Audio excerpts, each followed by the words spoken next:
Hello there and welcome to the Secrets of Organ Playing podcast. I'm your host, Vidas Pinkevicius.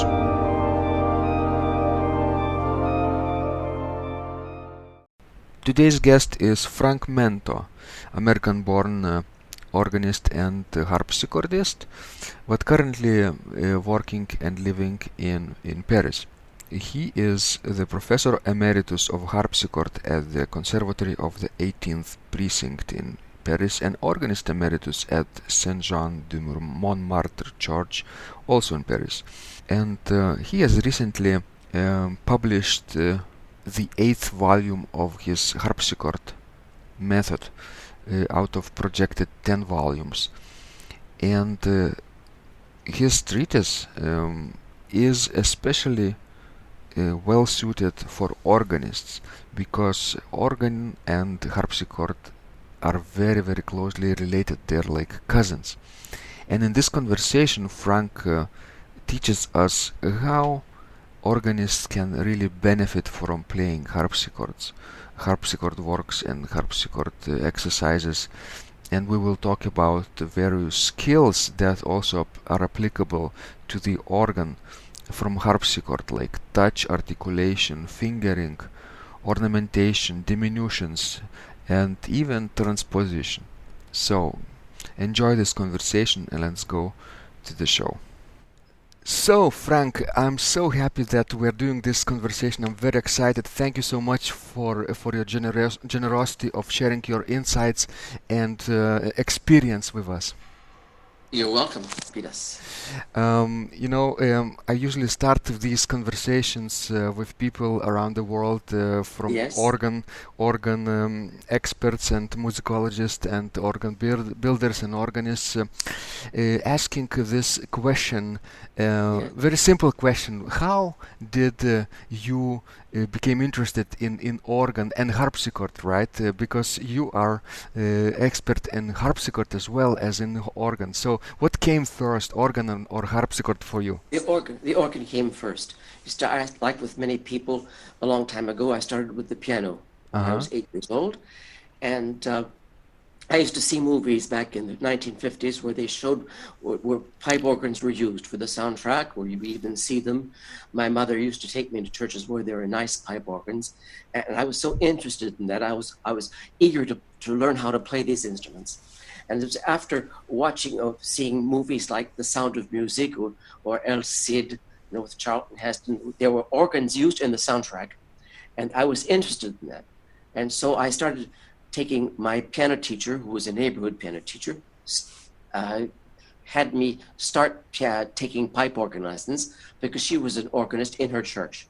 And that was my first contact with an old pipe organ, an old two-manual pipe organ. It was the first time, and it was my first contact when she played full organ on the tutti. It was so loud, I plugged my ears.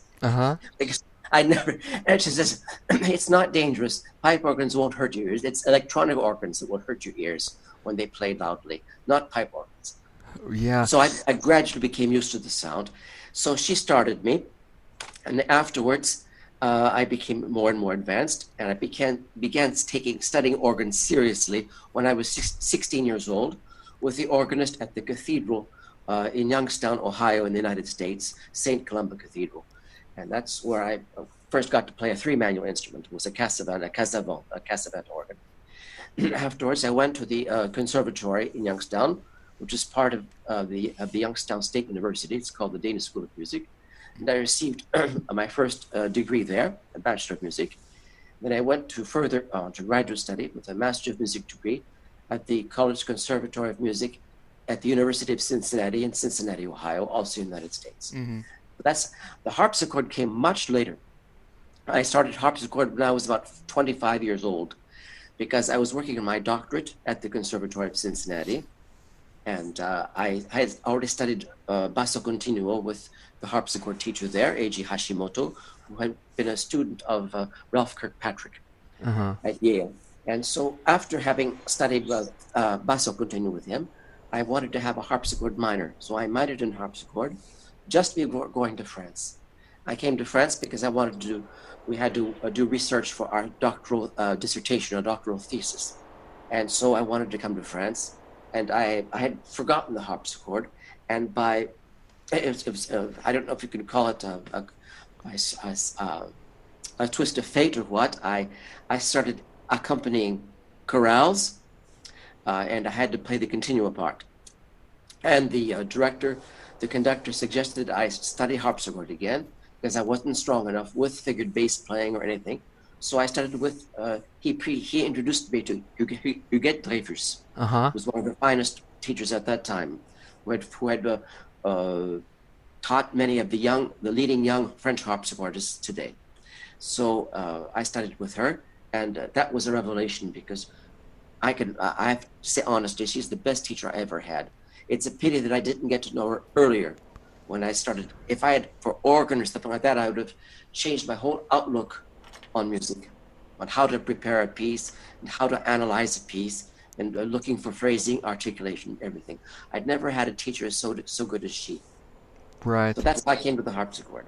Wonderful, wonderful story, Frank. I'm fascinated how started like many organists, like this long time in childhood, many years Yes. ago, right? In the Yes. basement, you saw the pipes in bellows, probably, right? Yes, that's correct. And especially the mechanical action organs, right? Yes, right. But I got to mechanical actions. I never knew what a mechanical action organ was before going to the Conservatory of Cincinnati. Maybe once I had a small concert with a small positif, but I never played a mechanical action organ.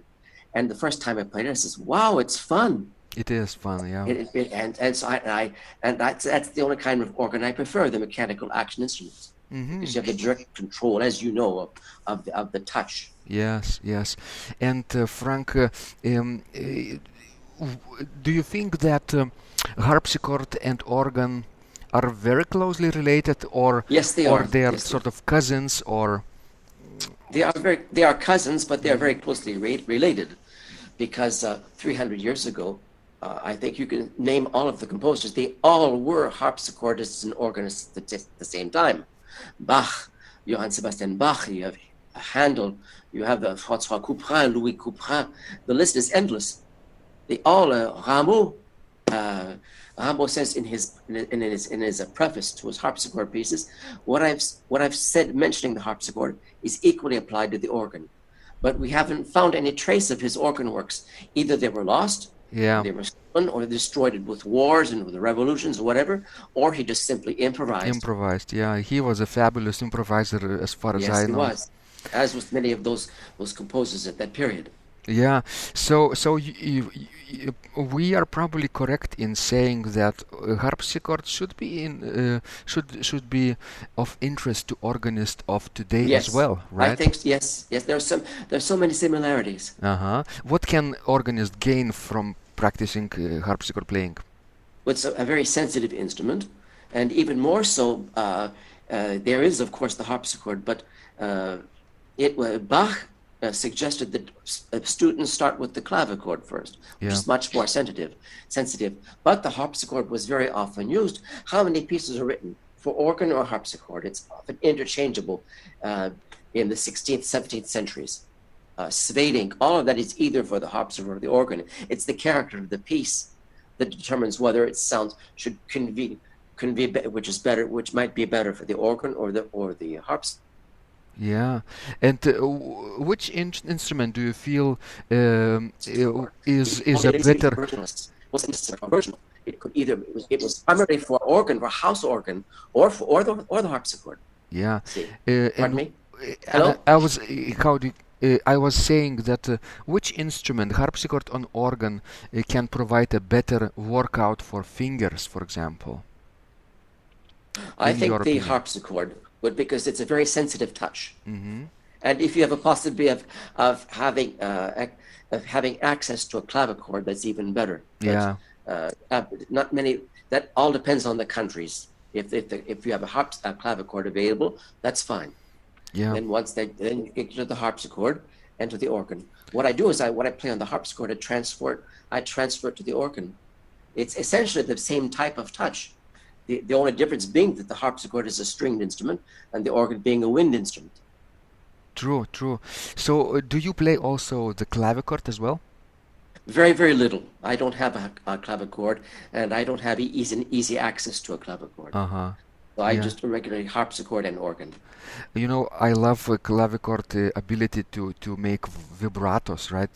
What the Germans Yes, say call Bebung, and you that's can correct. you That's can correct. you can make this even more sensitive, right? That's correct. Crescendos, diminuendos, basically, Yes, right? yes, And as yes. you say, it's all transferable to the organ, Of especially course it is. Yes, mechanical action. yes. That's correct. And the fingering is the same. Yeah. It's exactly the same fingering. See, Hmm. you look at the early fingerings. It's the same fingerings. See, And there is another aspect of harpsichord playing that you briefly touched, and in your experience it was very profound. Continuo playing, right? Continuo, yes, figured bass yes, or basso continuo, yes, thorough bass as they call sometimes. yes. Um, Correct. and Yes. organists probably of even 21st century should become acquainted of this early technique, early performance practice, isn't it? This is very important. Every keyboardist should know basso continuo Hmm. because it helps you improvise. It's an easy way of analyzing a piece. You don't have to think of all of the secondary dominants and all of the borrowings and all the modulations.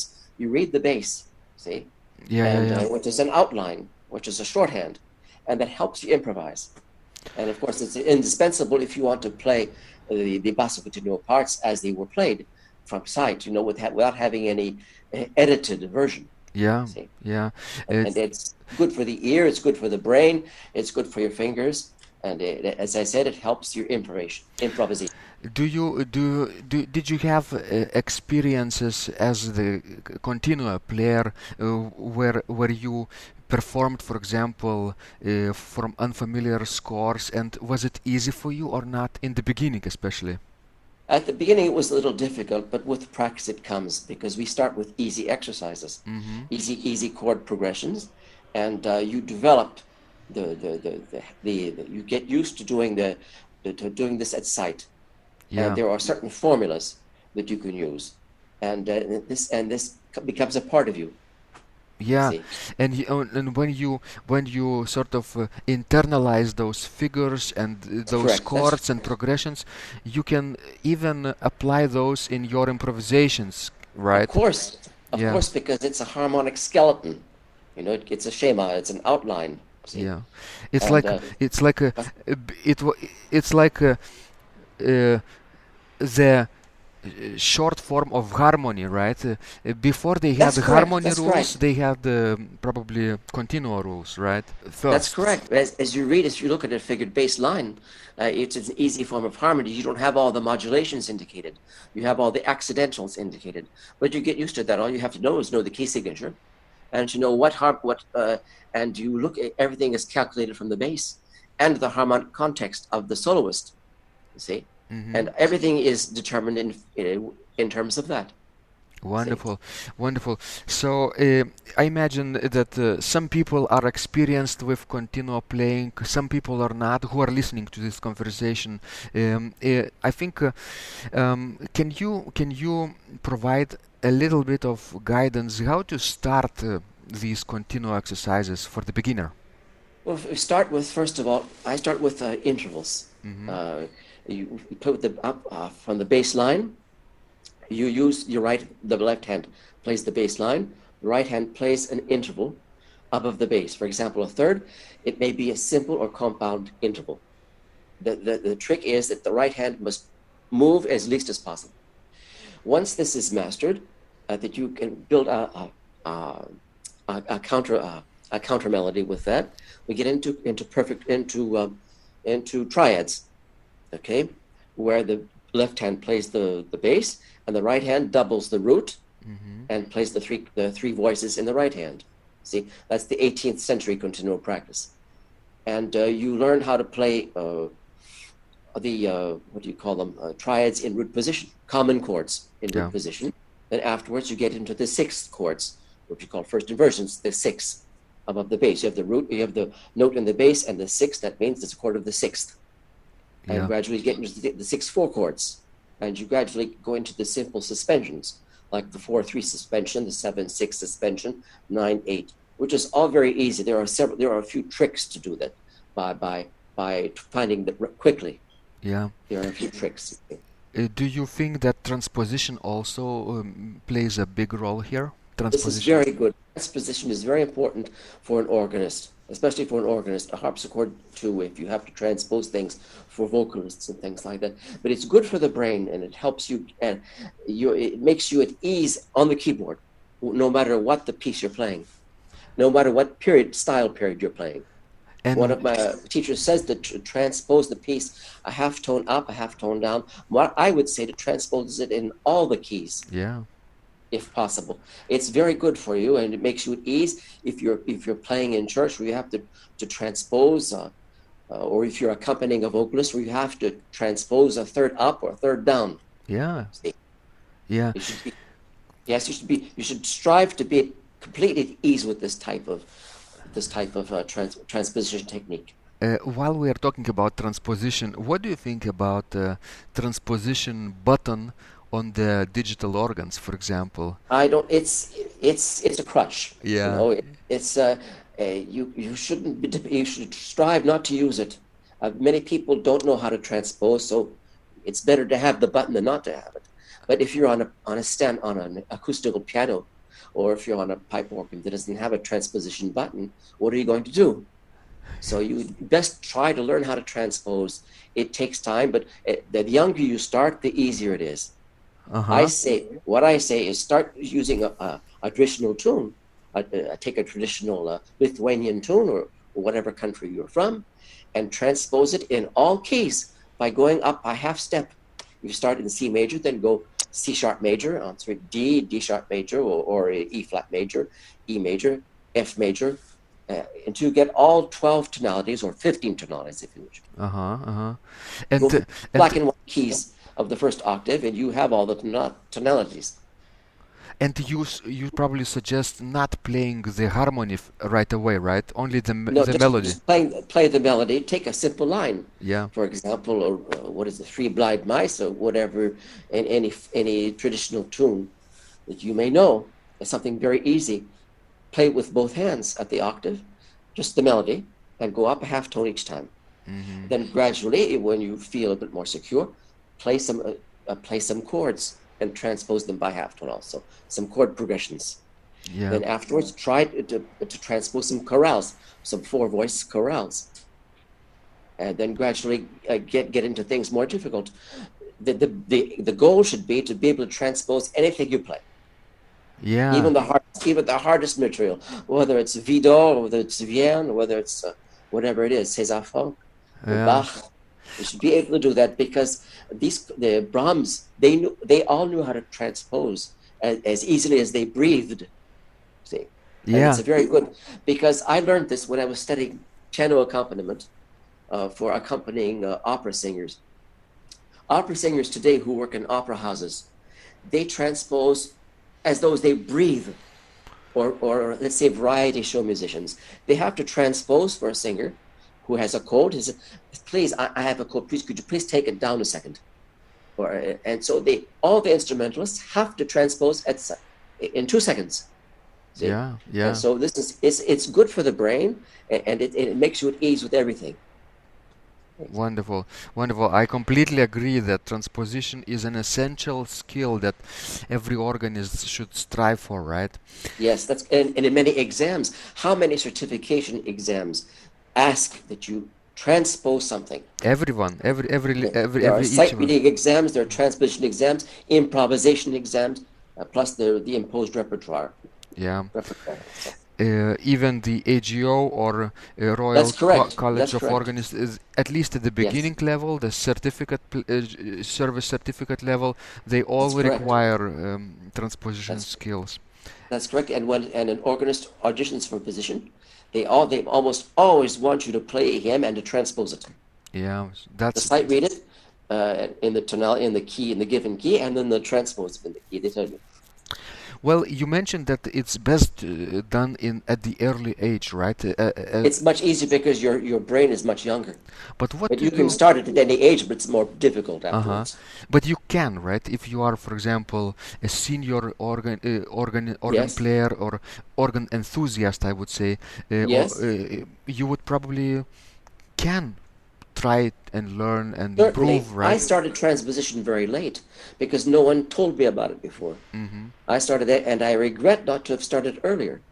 But if I had to do it over again, I would have started transposition as soon as I was fluent on the keyboard because it helps you in so many ways. Yeah. Even if you want to if you want to be an orchestral conductor, you know the transposition's cold. When you have to tell what the English horn is playing, you can read that cold without having to calculate all the transpositions. Well, there are several types of transposition, right? Yes, One being transposing by intervals.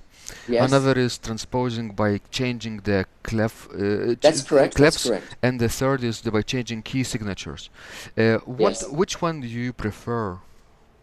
I I prefer the interval, even though it's harder.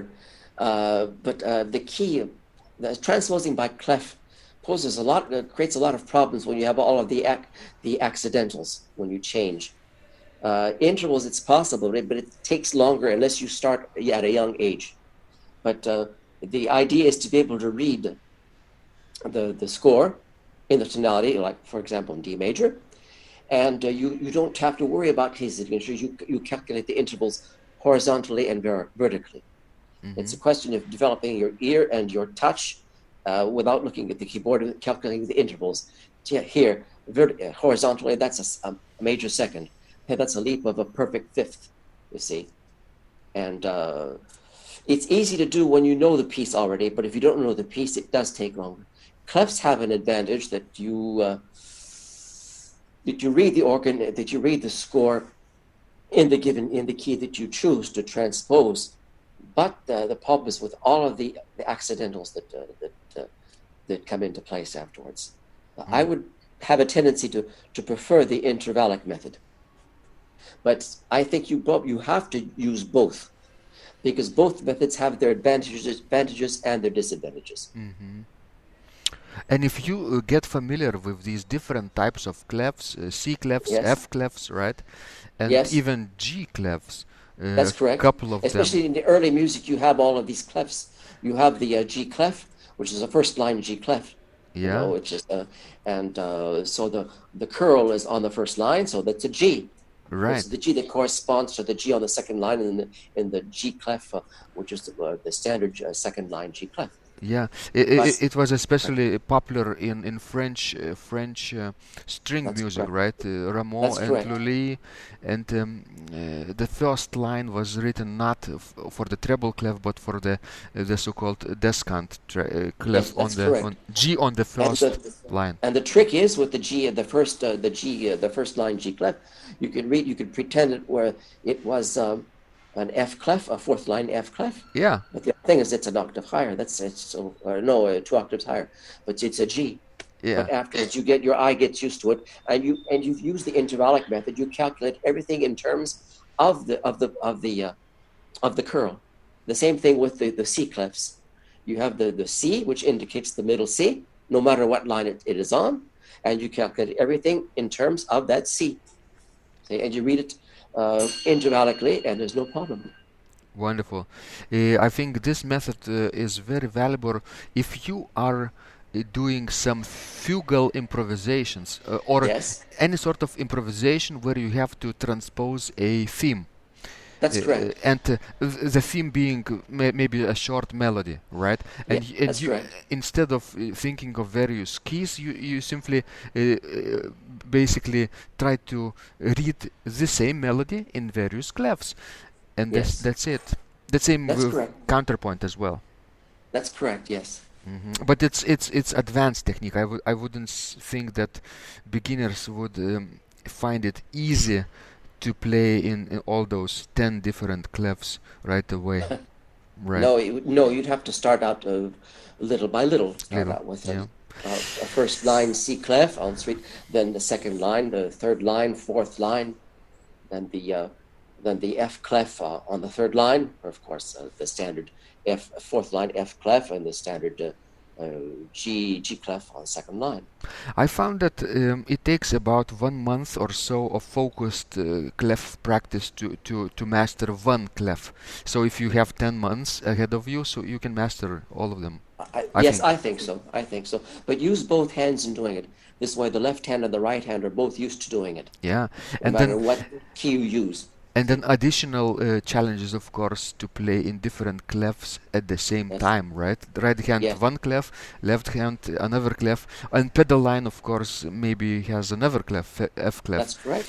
One method I used was to help learn the clefs was to take a sight singing book and you transpose it in all the different clefs True. or in all the different keys. And it's an excellent because you practice your intervallic leaps. Here, that's a perfect fourth, a leap of a perfect fourth. Here, it's a major third, or it's a third, and you feel that in your fingers, all of that, and that also helps you with sight reading And then because you feel that you feel the keys under your fingers. See, and and then using your ear and your fingers. exactly. And then there comes a time when you will be ready to play a piece where clefs change in the That's middle correct. of the right That's instead correct. of the That's correct. soprano clef you may be playing the alto clef, right, for the That's left hand, correct. or That's correct. tenor and the bass line like Yes, in the left hands, like many Bach pieces do, that's correct. right, Bach right. wrote in his chorales, the chorale preludes, he used different clefs. What's the Schubler chorales, some are written in the C clefs. Yeah. So it's good to know that.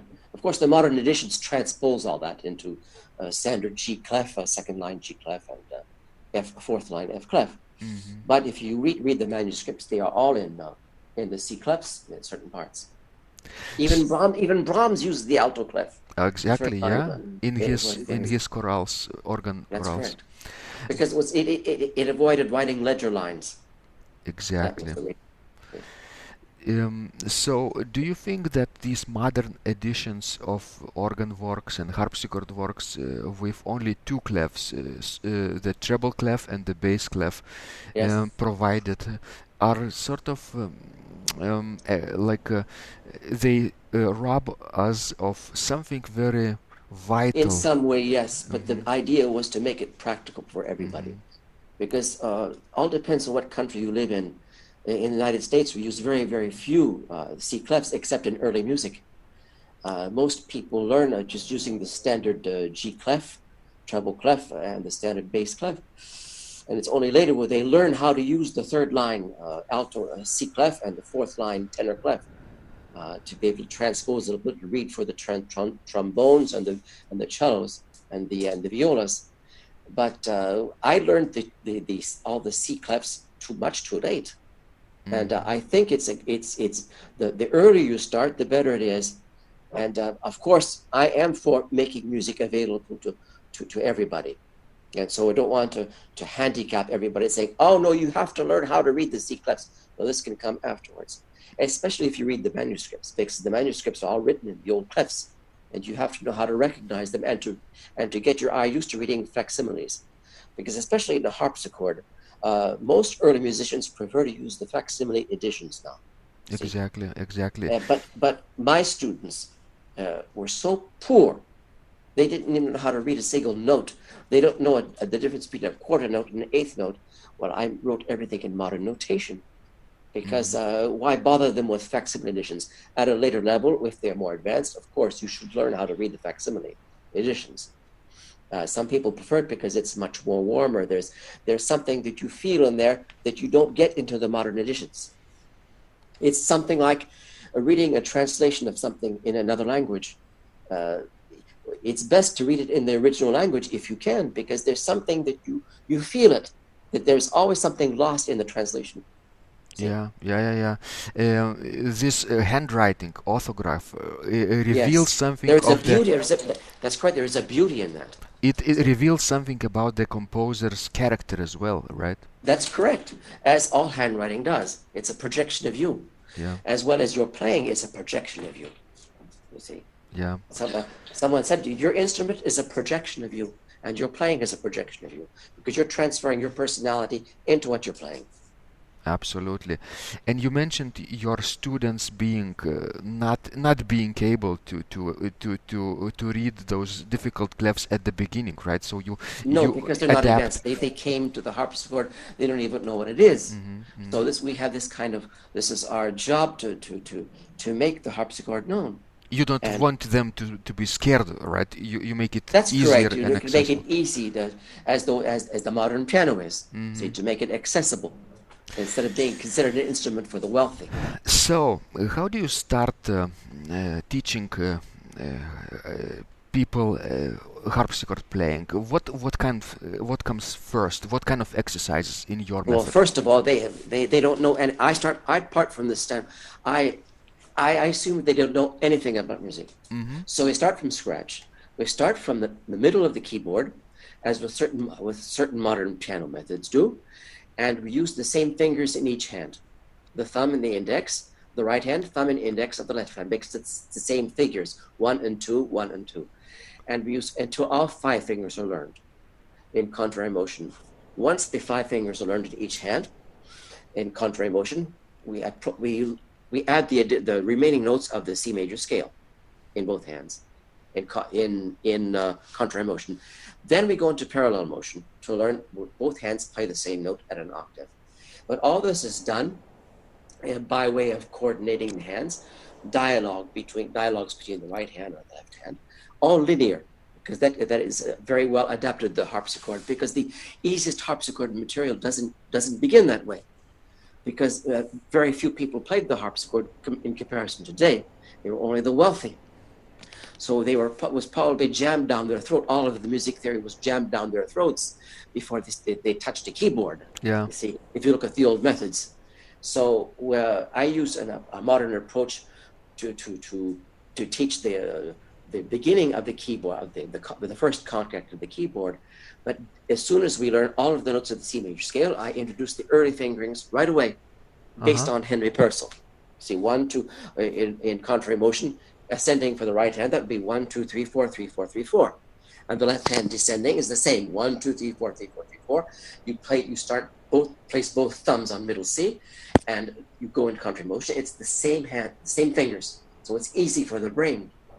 This contrary motion is much easier for the brain in comparison to parallel motion. Once this is acquired, we go into parallel motion, where both hands play C, D, E, F, G, and we use all the coordination exercises possible that I've gleaned here and there, and I've adapted in the C position, in the C position, C, D, E, F, G, both hands, playing all the different combinations, where both hands play the same notes, both hands use the same fingers. See? Yeah, wonderful. And you probably also teach diminutions, right? Can you tell us a little Yes, bit that's correct. what diminutions are? Diminutions diminutions are the ancestor of the ornaments that existed at the time of Bach and Handel and all of that. Many composers in the Renaissance and the early Baroque didn't indicate ornaments, or they might have indicated a T or TR. That could have meant many things, or they don't indicate anything at all, as with the Spanish Renaissance composers. But they left formulas. For example, to go up a second or to go in a second, here's some formulas you can use.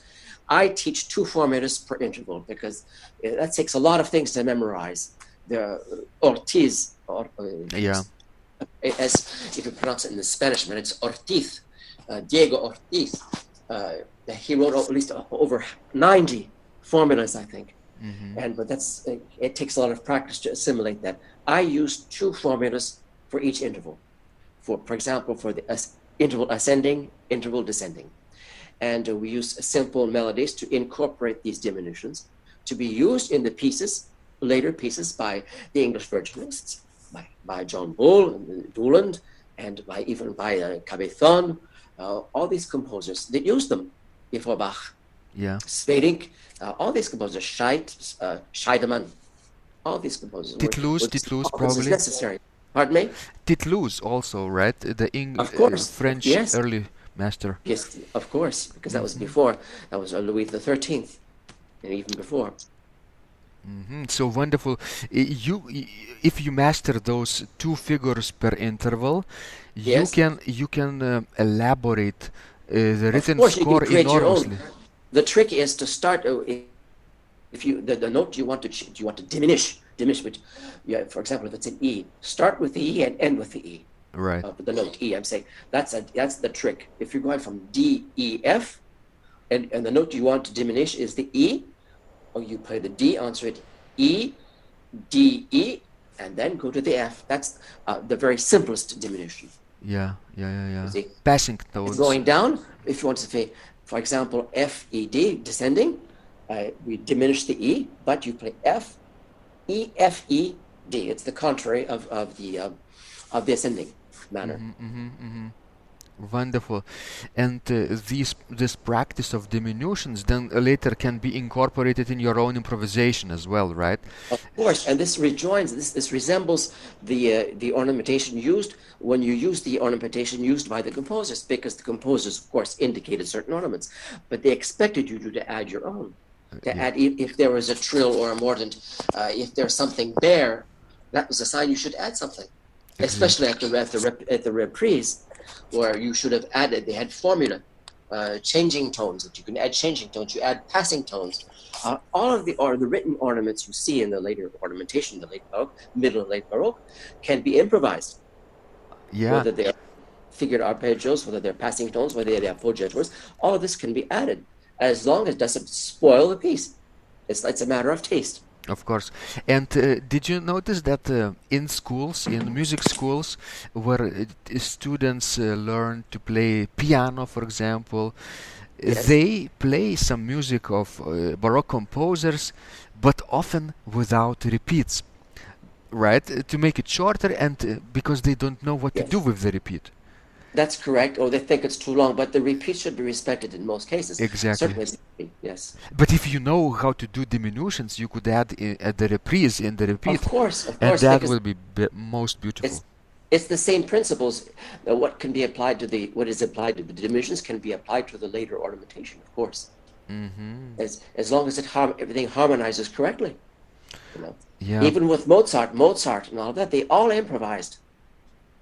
Yeah. Everybody improvised. Even Beethoven improvised. Yeah, and especially at the cadences of their Of concertos. course, they were expected to improvise. And of course, the problem is always the abuse of such things. The soloists, the instrumentalists, even everybody improvised, whether it were singers or were instrumentalists or keyboardists. Everybody improvised. But the problem is when you came to cadenzas, certain musicians exaggerated. They didn't know how to finish. Yeah. So, you have to have a good taste for that, right? And not to That's exaggerate. And always by looking, what did the composers do when they wrote their things? What did they do?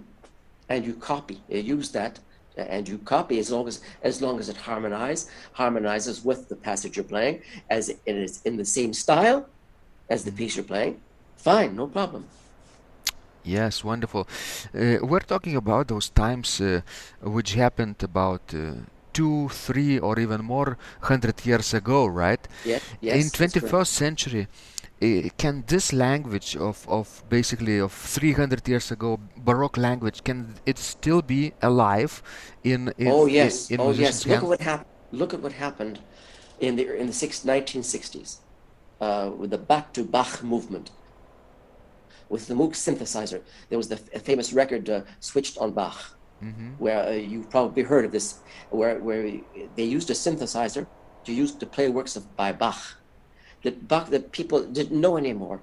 That created the vogue of the back to the early music movement, with the rock culture and all the back to go back to the sources, go back to the way things were, to learn to the essential of things. And that's where the tracker or the mechanical organs started becoming in vogue again, because the young people wanted to seek the essential of things. Flentrop, the famous organ builder, said that. He says it's not a question of building of early music; it's that the young people asked for the essentials, and so that's why he started building instruments in the early style, in historically correct style. You see, and so today. Early music is adapted because it uses a lot of improvisation, and all of your traditional musics everything is improvisation. You take a look at the Oriental music, the Asiatic music, all of these music, African music. It is all improvised, as much as the medieval music was in the Occident, in the West.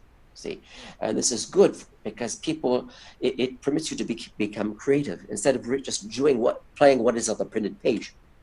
See? Yeah. And of course, early instruments like the recorder, the harpsichord, or the organ, that speaks to early peoples. I see. People identified themselves with that. Yeah. Especially people from traditional cultures. We all want to create, right, as human beings. Right. And Yes.